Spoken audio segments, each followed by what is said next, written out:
नमस्कार दोस्तों, स्वागत है आप लोग का आपके अपने YouTube चैनल हिंदी साहित्य वाला पे।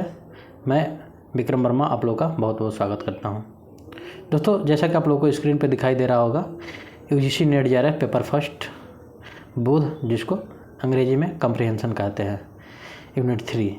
तो दोस्तों, हम लोगों ने पिछली क्लास में बोध से ही संबंधित दो गद्यांश को हल किया था, जो बोध के अंतर्गत हम लोग या उसको अंग्रेजी में जो कम्प्रीहेंशन कहते हैं, तो जिसको हम लोगों ने हल किया था। और ये कहे थे कि हो सकता है तो कि इसके बाद एक और क्लास ले लें, क्योंकि इसमें क्या है कि देखिए, इस तरह के क्वेश्चन में ना हम लोगों को बस एक मोटा मोटा आइडिया होना चाहिए कि किस तरह से गद्यांश को हल करते हैं, और फिर उसके आधार पे हम लोग उसको हल करते हैं। तो कल की क्लास में हम लोग काफ़ी हद तक समझे थे, लेकिन उसके बाद हमें भी आवश्यकता लगा कि हाँ, एक और क्लास हो जानी चाहिए। तो उसके आधार पे हमने एक और क्लास तैयार किया आप लोगों के लिए और सोचा आप लोगों के साथ साझा करें। तो देखिए, आज की क्लास में हम लोग कल की तरह ही सेम पैराग्राफ के नीचे एक क्वेश्चन रहेगा, फिर वही पैराग्राफ रिपीट होगा।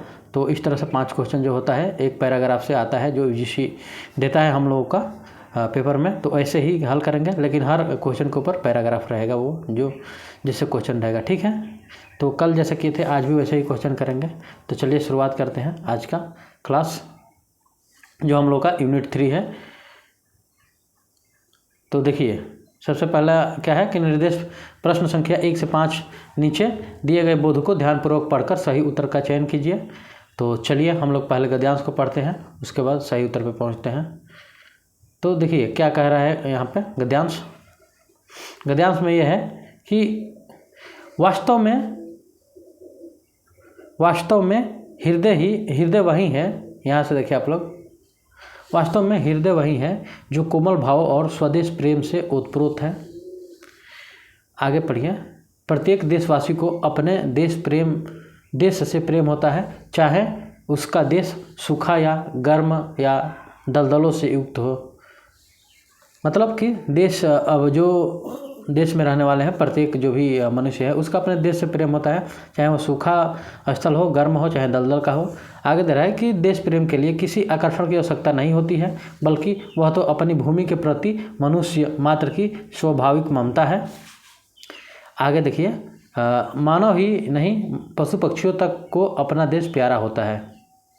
ठीक है, चलिए अगला लाइन पे चलते हैं। अगला है क्या कि संध्या के समय पक्षी अपने निड़ की ओर चले जाते हैं। देश प्रेम का अंकुर सभी में विद्यमान है। कुछ लोग समझते हैं कि मातृभूमि के नारे लगाने से ही देश प्रेम व्यक्त होता है। आगे है कि दिन भर वे त्याग, बलिदान और वीरता की कथा सुनाते नहीं थकते, लेकिन परीक्षा की घड़ी आने पर भाग खड़े होते हैं। ऐसे लोग स्वार्थ, त्याग, जान जोखिम में डालकर देश की सेवा क्या करेंगे। आज ऐसे ही लोगों की आवश्यकता नहीं है। मोटा मोटा इसका सारांश हम लोग अगर देखें, इस पैराग्राफ का पूरा जो है इतना 4-5 लाइन, ये कह रहा है कि जैसे देश प्रेम है, तो देश प्रेम वहाँ के लोग जो हैं, जैसे देशवासी, वो मतलब उनका देश जैसा हो, सूखा हो, गर्म हो, दलदल युक्त हो, लेकिन वो अपने देश से प्यार करते हैं। और ये जो देश प्रेम है, ये अंदर की भावना है, उनकी भूमि है जो वहाँ की, उसके प्रति उनका स्वाभाविक ममता है वो। ठीक है, और मनुष्य ही नहीं, मनुष्य के साथ साथ चिड़िया, जो अभी हमारे पीछे बोल रही है, आप लोग को वहाँ जा रही होगी, चिड़िया, पशु पक्षी, सबका अपने देश से प्यार होता है। ठीक है, आगे कह रहा है अगला पंक्ति में कि संध्या के समय पक्षी अपने निड़ की ओर चले जाते हैं। देश प्रेम का अंकुर सभी में विद्यमान है। कुछ लोग समझते हैं कि मातृभूमि की नारे लगाने से ही देश प्रेम व्यक्त करता है। जैसे कुछ लोग नहीं होता है दोस्तों, उनके पास मतलब उस बारे में नॉलेज कम हो, लेकिन उसका दिखावा बहुत ज़्यादा करते हैं। ठीक है, तो उसी तरह कह रहा है ये कि दिन भर वे त्याग, बलिदान और वीरता की कथा सुनाते थकते नहीं हैं, लेकिन परीक्षा की घड़ी जब आ रही है, जब ऐसा मौका आता है, अवसर आता है दिखाने को, तो वो लोग जान जोखिम में नहीं डाल के वो भाग जाते हैं वहाँ से। तो ऐसे लोग क्या देश की सेवा करेंगे, और ऐसे लोगों को देश की आवश्यकता नहीं है। ठीक है, यही बात ये पूरा पैराग्राफ में कह रहा है। तो आइए अब हम लोग इससे संबंधित क्वेश्चन सॉल्व करते हैं कि क्वेश्चन क्या है। जैसे सबसे पहला दे रहा है क्वेश्चन कि निम्नलिखित कथनों पर विचार कीजिए। और देखिए पहला पॉइंट इसमें क्या है, ये कि हृदय वास्तव में उसे कहा जा सकता है जो कोमल भाव एवं स्वदेश प्रेम की भावना से युक्त हो। अगला है कि भौगोलिक परिस्थितियाँ चाहे जैसी भी हो लेकिन लोगों का अपने देश के प्रति एक अद्भुत लगाव होता है। ठीक है, और फिर आगे दे रहा है इसमें कि देश प्रेम के लिए किसी न किसी आकर्षण की आवश्यकता होती है। ये तीनों पॉइंट हैं।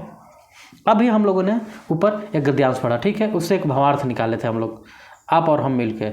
तो अब यहाँ पे जो कथन कह रहा है इसमें से आप लोग पढ़े होंगे तो ध्यान आया होगा मोटा मोटा कि कौन सा पंक्ति इसमें से सही है। आगे क्वेश्चन क्या पूछ रहा है ये ध्यान दीजिए, ये देखिए आप लोग कि उपरोक्त में से कौन सा कथन सत्य है। ठीक है, तो एक चीज़ हम लोग का यहाँ पे तो सीधे सीधे निगलेक्ट होता है जो 3 नंबर पे है कि देश प्रेम के लिए किसी न किसी आकर्षण की आवश्यकता होती है, जबकि ये यहाँ पे आप लोग देख सकते हैं। आइए हम पहले बात कर लेते हैं इसमें। देखिए जो सेकंड पंक्ति है गद्यांश में यहाँ पे सीधे सीधे लिखा है कि देश प्रेम के लिए किसी आकर्षण की आवश्यकता नहीं होती है। तो ऐसा नहीं है, ये सीधे सीधे आंसर गद्यांश में भी रहता है, हम लोग को बस थोड़ा सा ध्यान देने का ज़रूरत रहता है। तो देखिए इस तरह ये तीसरी पंक्ति समाप्त हो गई।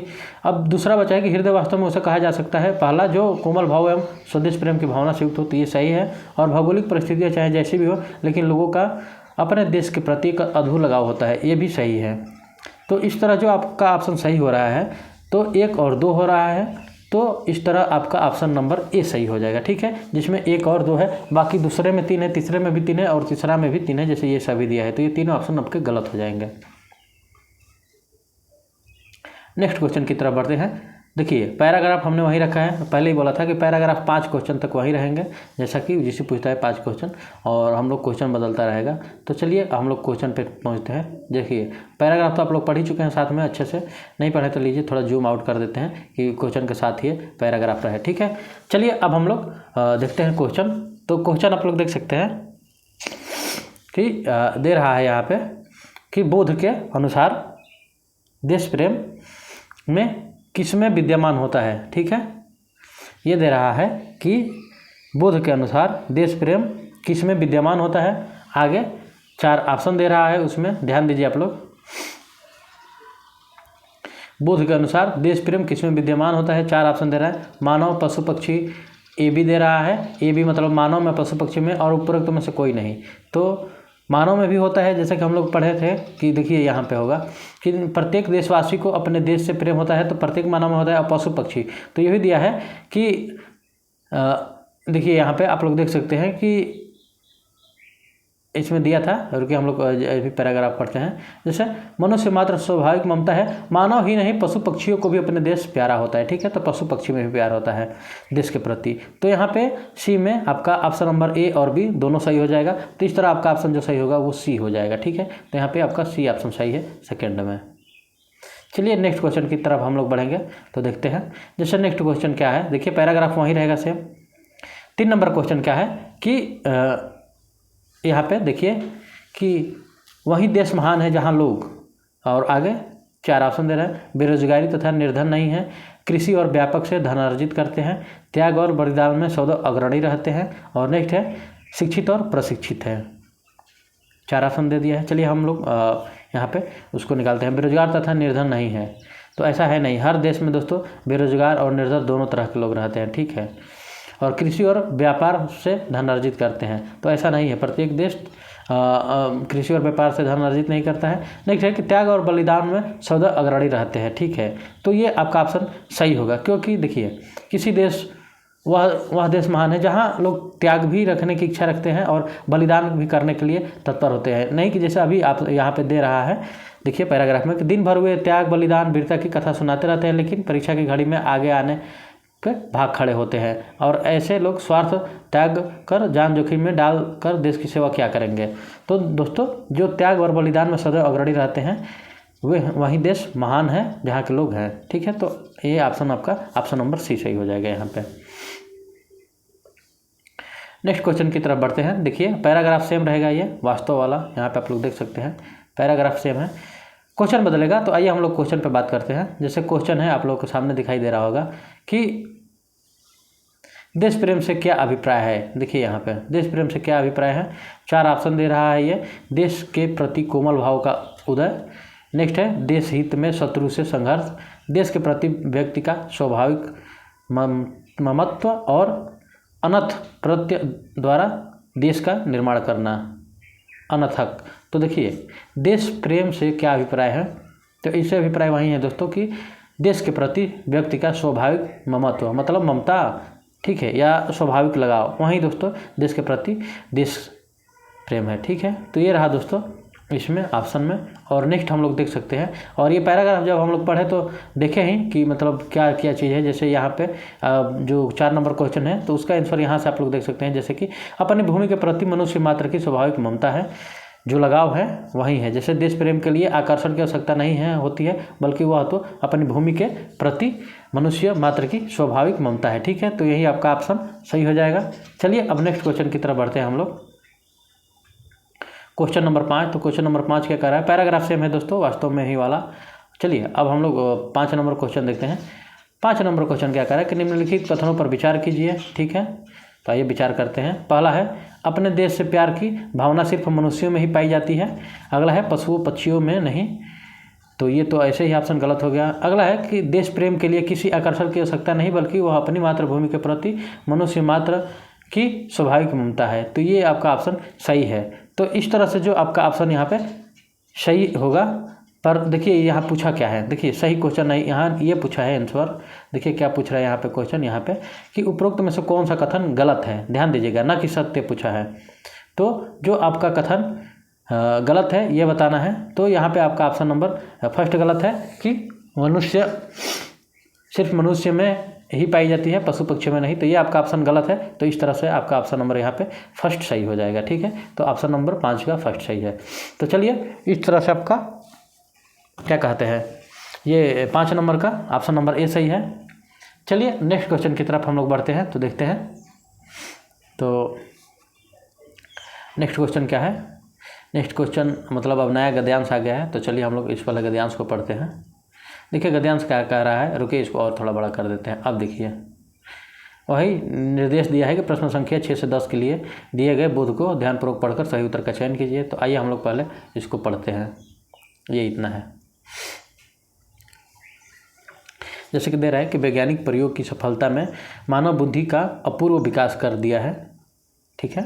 आगे दे रहा है कि द्वितीय विश्व युद्ध में परमाणु बम की शक्ति ने कुछ ही क्षणों में जापान जैसे अजय महाशक्ति को परास्त कर दिया। आगे है कि इस शक्ति की युद्धकालीन सफलता ने अमेरिका, ब्रिटेन, फ्रांस तथा रूस आदि सभी देशों को ऐसे शस्त्रार्थों के निर्माण की प्रेरणा दी कि ये सभी भयंकर और सर्वविनाशकारी शस्त्र बनाने लगे। अब सेना को पराजित करने तथा शत्रु देश पर पैदल सेना द्वारा आक्रमण करने का स्थान पर देश के विनाश की दशा में शस्त्रास्त्र निर्मित होने लगे हैं। और आगे दे रहा है कि इन हथियारों का प्रयोग होने पर शत्रु देशों की अधिकांश जनता और संपत्ति थोड़े ही समय में नष्ट की जा सकेगी। चूँकि ऐसे शस्त्रास्त्र प्रायः सभी स्वतंत्र देशों में संग्रहालयों में आ गए हैं, अतः युद्ध की स्थिति में उनका प्रयोग भी अनिवार्य हो जाएगा। अतः दुनिया का सर्वनाश या अधिकांश नाश तो अवश्य ही हो जाएगा। इसलिए निशस्त्रीकरण की योजनाएं बन रही है। और आगे देखिए, आगे दे रहा है कि शस्त्रास्त्रों के निर्माण में जो दिशा अपनाई गई है उसी के अनुसार आज इतने उन्नत शस्त्रास्त्र बन गए हैं कि जिनके प्रयोग से व्यापक विनाश का संकट आसन दिखाई पड़ता है। अब भी परीक्षणों की रोकथाम तथा बने शस्त्रास्त्रों के प्रयोग को रोकने के मार्ग खोजे जा रहे हैं। इन प्रयासों के मूल में एक भयंकर आतंक और विश्व विनाश का भय कार्य कर रहा है, ठीक है। तो ये रहा दोस्तों हम लोग का पैराग्राफ, जो कि आप लोग देखें। अब हम लोग को क्या करना है कि इससे संबंधित जो क्वेश्चन है उनको सॉल्व करने हैं, ठीक है। तो चलिए देखते हैं क्वेश्चन क्या कह रहा है। क्वेश्चन क्या कर रहा है कि इस परिच्छेद में, मतलब जो हम लोग अभी पढ़े ये गद्यांश ऊपर, तो पूछ रहा है, दे रहा है इसमें कि इस परिच्छेद का मूल भाव क्या है। ध्यान दीजिए, पहले हम लोग भावार्थ तो समझ गए हैं एक मोटा मोटा अभी पढ़ के, लेकिन इसका क्या है यही दे रहा है कि द्वितीय विश्व युद्ध की विभीषिका। अगला है वैश्विक परिदृश्य में शस्त्र निर्माण की होड़, निशस्त्रीकरण और विश्व शांति की स्थापना और सर्वनाश का भय, ठीक है। ये 4 ऑप्शन दे रहा है। तो इसमें से अब हम लोग को ये ढूंढना है कि कौन सा बेटर ऑप्शन है, ठीक है। तो आप लोग देख सकते हैं, अभी हम लोग जैसा कि पढ़े कि यहाँ पे अपने पैराग्राफ में है कि इसलिए निशस्त्रीकरण की योजनाएं बन रही है। ठीक है, मतलब शस्त्रों को बढ़ावा नहीं दिया जा रहा है, ना किसी युद्ध के लिए मतलब उसको प्रोत्साहित किया जा रहा है, और सर्वनाश का भय ये तो है। लेकिन उससे पहले क्या है कि निशस्त्रीकरण और विश्व शांति की स्थापना, जैसा कि यहाँ पे देखिए, यहाँ पे इसीलिए निशस्त्रीकरण की योजनाएं बन रही है। शस्त्रार्थों के निर्माण में जो दिशा अपनाई गई उसी के अनुसार आज उससे उन्नत शस्त्रास्त्र बन गए हैं, जिनके प्रयोग के व्यापक विनाश का आसन दिखाई पड़ता है। अब परीक्षणों की रोकथाम, शस्त्रार्थों को रोकने के मार्ग खोजे जा रहे हैं। मतलब निशस्त्रीकरण और शांतिकरण की मतलब शांति खोजा जा रहा है। इन प्रयासों का मूल एक भयंकर आतंक और विनाश का भय कार्य कर रहा है। ठीक है, तो कार्य कर रहा है, लेकिन इससे पहले क्या हो रहा है, तो निशस्त्रीकरण और शांति खोजा जा रहा है। ठीक है, तो इस तरह से आपका जो ऑप्शन सही होगा वो हो जाएगा कि क्या है, तो इसमें जो आपका ऑप्शन सही होगा 6 में कि निशस्त्रीकरण और विश्व शांति की स्थापना। तो ऑप्शन नंबर सी सही है 6 का, क्योंकि यही मूल भाव है पूरे पैराग्राफ का। अगला देखिए, इसी पैराग्राफ से संबंधित दूसरा क्वेश्चन क्या कह रहा है कि निम्नलिखित कथनों पर विचार कीजिए। और कथन क्या है, पहला है कि द्वितीय विश्व युद्ध में जापान पर हुए परमाणु हमले के घातक परिणाम ने अमेरिका, रूस सहित अन्य देशों को परमाणु शस्त्रास्त्रों के विनाश की प्रेरणा दी। और आगे है, इसी में आप लोग देख सकते हैं कि आगे में इसी में दे रहा है, परमाणु हथियार अल्प समय में घातक प्रभाव पैदा कर सकते हैं। ठीक है, देख सकते हैं आप लोग। तो आगे दे रहा है क्वेश्चन कि उपरोक्त कथनों में से कौन सा या कौन से कथन गलत है। ठीक है, तो चलिए हम लोग देखते हैं। जैसे कि दे रहा है इसमें क्वेश्चन में कि उपरोक्त कथनों में से कौन सा कथन या कथन गलत है। ठीक है, 4 ऑप्शन दे रहा है आपका, पहला, फिर बी दे रहा है केवल सेकेंड, और सी है 1, 2, और डी है इनमें से कोई नहीं। तो चलिए हम लोग देखते हैं एक बार और क्वेश्चन को। निम्न कथनों पर विचार कीजिए। कथन वो कौन कौन सा है कि द्वितीय विश्व युद्ध में जापान पर हुए परमाणु हमले के घातक परिणाम में अमेरिका, रूस सहित अन्य देशों को परमाणु शस्त्रास्त्रों के विनाश की प्रेरणा दी। और नेक्स्ट है, परमाणु हथियार अल्प समय में घातक प्रभाव पैदा कर सकते हैं। ठीक है, तो इस तरह से दोस्तों जो आपका ऑप्शन गलत है तो वो पहला है, क्योंकि द्वितीय विश्व युद्ध में जापान पर परमाणु हमले के घातक परिणाम से अमेरिका, रूस सहित अन्य देश परमाणु शस्त्रास्त्रों के विनाश की प्रेरणा दी। ये गलत है। लेकिन जबकि ये मतलब ऑप्शन सही होगा प्रश्न के अनुसार, क्योंकि यहाँ पूछा है कि कौन सा कथन गलत है, तो यहाँ पे आपका ऑप्शन नंबर ए सही हो जाएगा। लेकिन अगर केवल सही पूछता तो वहाँ पे ये है कि परमाणु हथियार अल्पसंख्यक समय में घातक प्रभाव पैदा करते हैं। तो 7 का जो आपका ऑप्शन सही होगा वो हो जाएगा ऑप्शन नंबर ए सही हो जाएगा। चलिए अब हम लोग नेक्स्ट क्वेश्चन की तरफ बढ़ते हैं। नेक्स्ट क्वेश्चन क्या कर रहा है, फिर वही है सेम पैराग्राफ। आइए हम लोग क्वेश्चन पे बढ़ते हैं। क्वेश्चन क्या कह रहा है कि निशस्त्रीकरण की योजनाएं क्यों बनाई जा रही है। तो ध्यान दीजिएगा, यहाँ पे देखिए, यहाँ पे पैराग्राफ में सीधे सीधे लिखा है, इसलिए निशस्त्रीकरण की योजनाएं बन रही है। ठीक है, क्यों बन रही है, क्योंकि आगे देखिए, शस्त्रों के निर्माण में दुनिया में जो दिशा अपनाई गई है उसी के अनुसार आज इतने सशस्त्र बन गए कि जिनके प्रयोग विनाश संकट में दिखाई पड़ता है। अब जो परीक्षणों के रोकथाम पर बने शस्त्रास्त्रों के प्रयोग रोकने के मार्ग खोजे जा रहे हैं। इन प्रयासों का मूल एक भयंकर आतंक और विश्व विनाश का भय कार्य कर रहा है। ठीक है, तो क्यों रोका जा रहा है, तो आइए हम लोग थोड़ा सा इस पंक्ति में आगे चलते हैं तो इन बात को पूरे अच्छे से समझेंगे। जैसे यहाँ पे देख लीजिए, इन हथियारों का प्रयोग शत्रु देश के अधिकांश जनता और संपत्ति थोड़े ही समय में नष्ट हो जा सकेगी। चूँकि ऐसे शस्त्रास्त्र प्रायः सभी स्वतंत्र देशों के संग्रहालयों में आ गए हैं, अतः युद्ध की स्थिति में उनका प्रयोग अनिवार्य हो जाएगा। अतः दुनिया का सर्वनाश या अधिकांश नाश तो वैसे ही हो जाएगा। ठीक है, इसीलिए दुनिया का नाश हो जाएगा, इसीलिए निशस्त्रीकरण की योजनाएं बनाई जा रही है।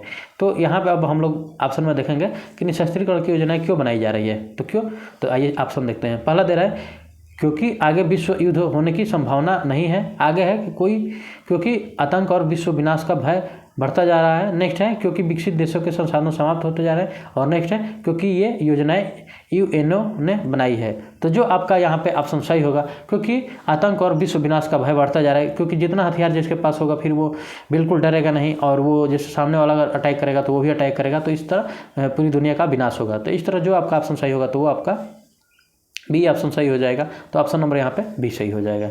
ठीक है। तो चलिए अब हम लोग आगे बढ़ते हैं और अगला क्वेश्चन देखते हैं। अगला क्वेश्चन क्या है? अगला क्वेश्चन आप लोग देख सकते हैं क्या दिया है। पैराग्राफ सेम है दोस्तों, वहीं वैज्ञानिक प्रयोग वाला अभी जो हम लोग पढ़ रहे हैं 6 से 10 ले तो सेम पैराग्राफ रहेगा। तो जैसे व्यापक विनाश का संकट आसन दिखाई पड़ता है, ध्यान दीजिएगा, व्यापक विनाश का संकट आसन दिखाई देता है। इस वाक्य में आसन से क्या अभिप्राय है? ध्यान दीजिए, ये तो वाक्य प्रयोग में जैसे किसी वाक्य का अर्थ पूछ देता है उसी तरह है। तो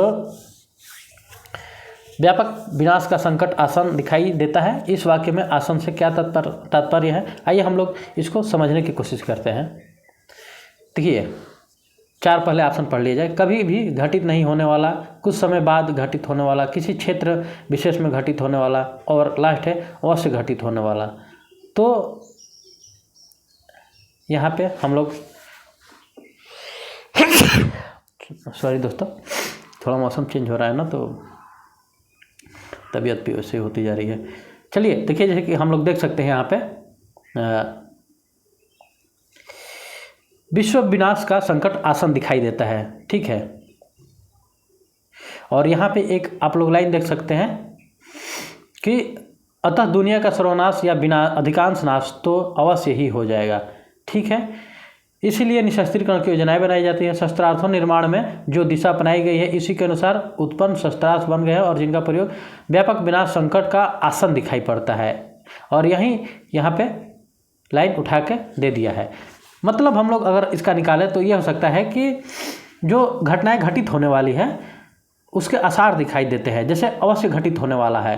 जैसे मान लीजिए आज बारिश होने वाली है, तो ये कह सकते हैं कि जैसे कहते हैं ना कि बारिश का आसार दिखाई देता है, मतलब बारिश होने वाला है। उसी तरह युद्ध का आसार दिखाई देता है, हो सकता है कि युद्ध हो जाए। उसी तरह यहाँ पे लिखा है ये पंक्ति कि व्यापक विनाश का संकट आसन दिखाई पड़ता है, मतलब वो चीज़ें होने वाली है, कम नहीं बोल सकते, आने वाली है, कमिंग सून।